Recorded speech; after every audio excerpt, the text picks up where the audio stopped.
Hello everyone, fdmlearn here, and in this video I'll show you how we pour the most beautiful patio in the world using concrete and our very own stamp mold materials and some other tools to make it fast and easy, keep the cost of construction to the minimum.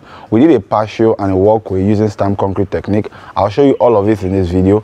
If you watch the entire video, you get to see the entire package. Now this is our first day on this particular job site for this patio, but my second time on this particular house. We did a walkway earlier on and I'll get to show you how we did that at the end. Right now we are doing the patio and it's a continuous process from the walkway. We want our stained stamped concrete to be cool and we will begin from the very mix. What we are going to be using is 3/8 sand and a cement mix. We are doing this without the granite stones. We want to avoid granite as a result of its high cost around here. We are going to show you a cheaper way to get high quality stamped concrete done. Now everybody has their own concrete design mix which works for them, but it is important to have good quality, high concentration cement so that the slab holds up even under heavy stress. We are going to pour a 3 to 6 inch lump and do an even gradient because what we're about to work on is a flat one. We also want to ensure that we don't have too much water in our mix so that we don't get our cement to water ratio off. Now if you watch the entire video, you see how we got to achieve this amazing stamped concrete slab and walkway. We are going to be using a hexagonal wood stamp mat, compass mat and a rosette stamp mat for the circular designs. Also we'll be using a pink release agent from Panicate Industries. We're going to show you how the concrete looks like after some days of being completely cured, show you how the concrete ages. So let's get to work right now to see how we're going to pour the most beautiful patio in the world. We're going to start by preparing the area we want to work on. We need to prepare a form and we also need to prepare a level surface, and we'll be using the 2x4 forms. It's going to be a square steel pipe we'll be using as a form. If you watch to the end, you'd see how we're able to save costs and cut costs from using the square pipe.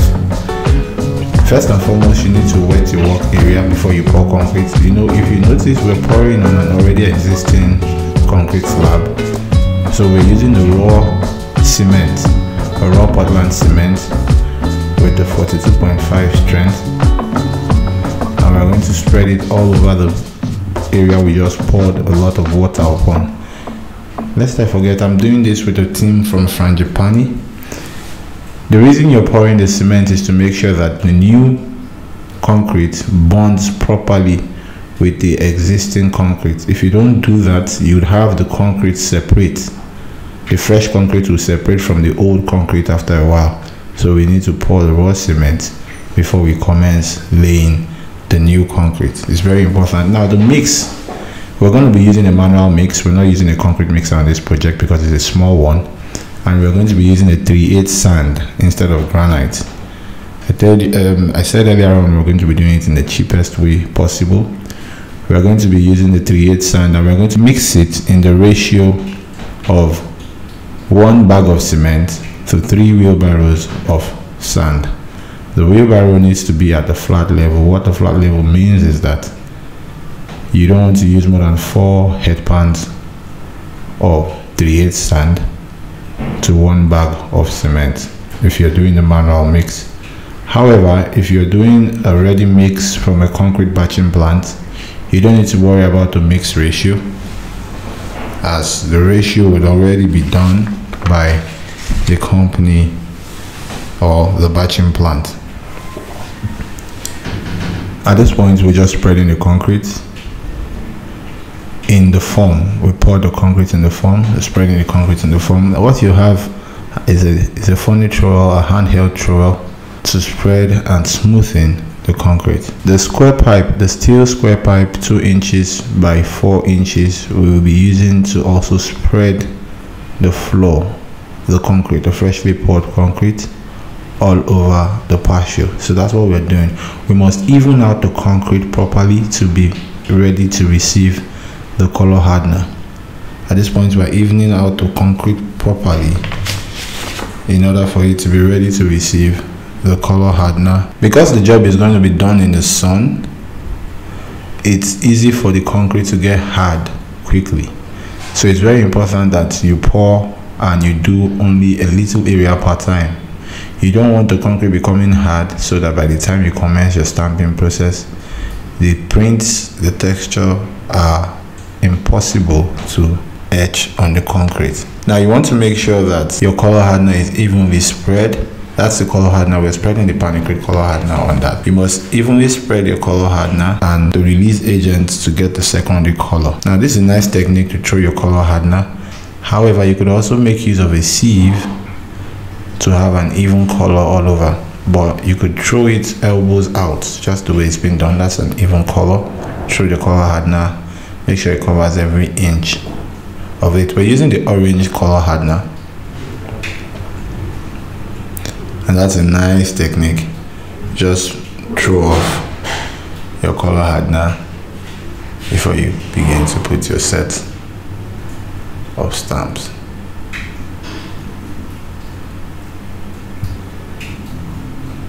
And you smoothing it down with the Fresno trowel or the funny trowel. Now the steel Fresno trowel, that's what it looks like, even all your color. Then look how you throw the second batch of colors. You know, you can't get all the colors upon the concrete at once.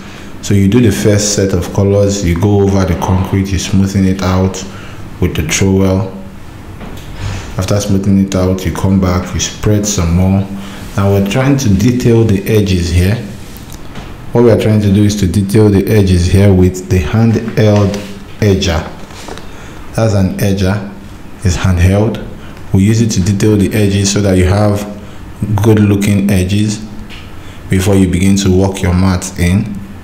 We're going to be doing touch-ups at the edges right now.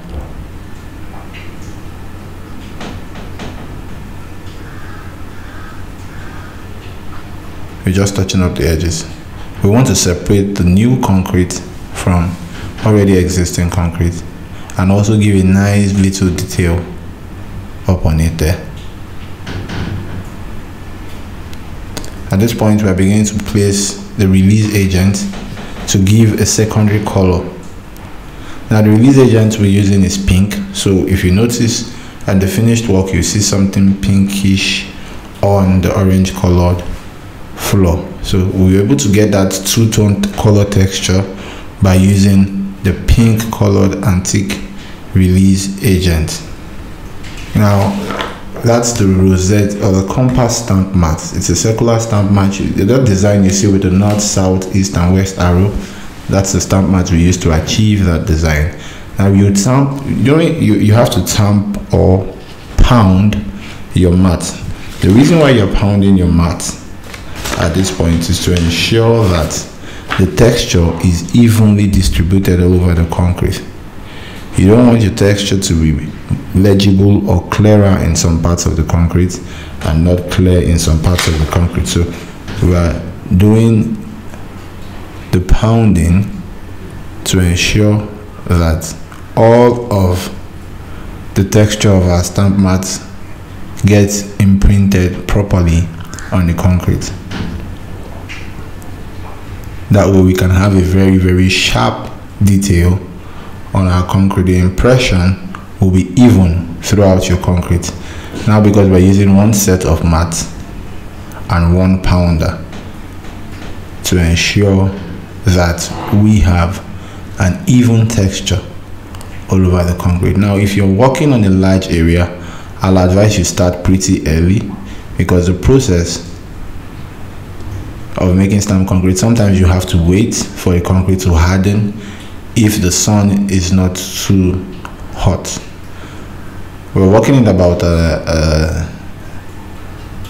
90 degrees temperature right now, and you see it's taking a little bit of time. We have to wait a while for us to get the concrete to begin to harden properly enough for us to commence the stamping process. So if you're working on a large area, it's important you start pretty early. In some areas we noticed that we had to put too much of concrete, and it would have made it impossible for us to finish the entire work area with the volume of concrete we had mixed. So now we're filling, or we just finished filling the work area so that the volume of concrete we'll have to pour will be reduced. In some areas we had to pour as much as 8 inches of concrete for a patio that a vehicle won't be driving upon. That's a waste. For a patio that the vehicle won't drive upon, you want to keep the thickness or the slump to between 2 to 4 inches. That's okay. Anything more than that is just a waste. So because we are unable to get a 4-inch thickness, we'd have to do up to 8 inches in some parts at the earlier part of this job. To correct that and prevent such a waste, now we had to do some little bit of filling before we begin to pour the second batch of mixed concrete. So the volume here will reduce because we have filled it already with debris and a little bit of sharp sand. So that you need to keep that in mind, that if you don't pay attention to the volume of concrete material filling required, you might end up using much more than is required, and you end up spending way more than you should on your project.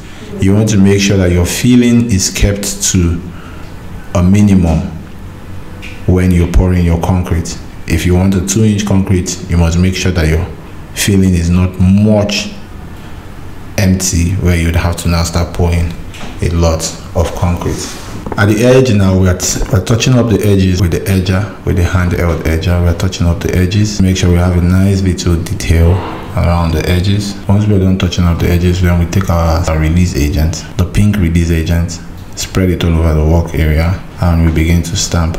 In some areas where, you know, using a pounder, the concrete is still too soft to use a pounder, you can use your foot so that you don't have your texture becoming too deep on your concrete and getting or giving off an undulating surface, such that some areas have a more legible print or a deeper groove than some other areas. You want to avoid that as much as possible. So some areas where you know the concrete is still wet, you can just give a soft tap with your foot. Just give a soft tap with your foot to move or to place your stamp mat on the concrete to give a light width that will just give the texture you want.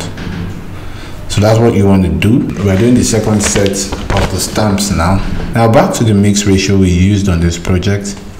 I told you we used 1 bag of cement to 3 wheelbarrows of sand. 3/8 sand. A 3/8 sand makes sure you don't need to add granite because it's a rougher gradient of your regular smooth sand. We're continuing the stamping process. The stamping process is actually a repeat process where you just repeat your stamp mats all through. We're still spreading the concrete. Now when you're placing your form, you must make sure you place your form perpendicular with straight lines against or away from the house.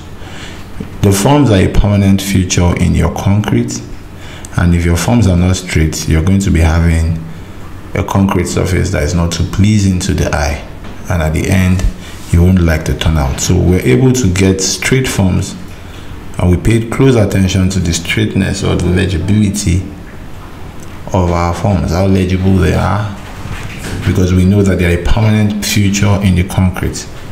Your forms are a permanent feature in the concrete. You want them to be square so that when you line up your mats, the joints of the hexagon mat will be aligned and staggered. You must also ensure that the staggers you make lines up with your form.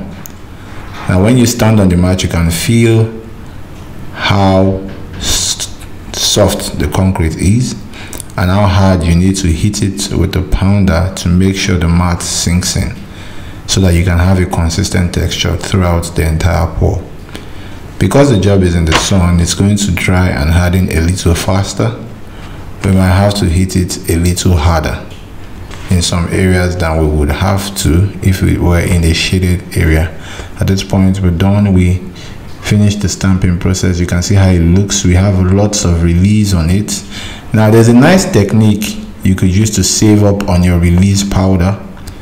Now if you finish your release powder after a couple of days, if the wind doesn't blow off the excess powder or the rain doesn't wash it off, you could come back and sweep off the excess powder into a bag and actually reuse it.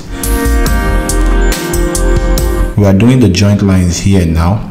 I prefer doing the joint lines when the concrete is completely dried, because that way I'm very certain that I'm not going to have issues with marking my concrete while it's wet in trying to do the joint lines. The joint lines are sort of expansion joints that will enable your concrete to expand without cracking. If you don't have joint lines in your concrete, you would have cracks after some time. So we've done the joint lines all through. At this point now, we are beginning the washing process. We want to wash off the release agent, the excess release agent from the concrete in preparation for sieving. Now, when washing, you could use a pressure washer, or you could do it the old-fashioned way by making sure you use a brush and a detergent, which is what we just did. We use a brush and a detergent.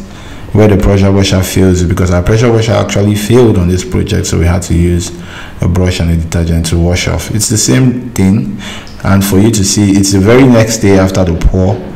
The color hardener we use is a very good one, and so it's not marking the concrete even though we are washing it the next day after the project. And then we go on to stain. Now the stain is an acid stain from brick form.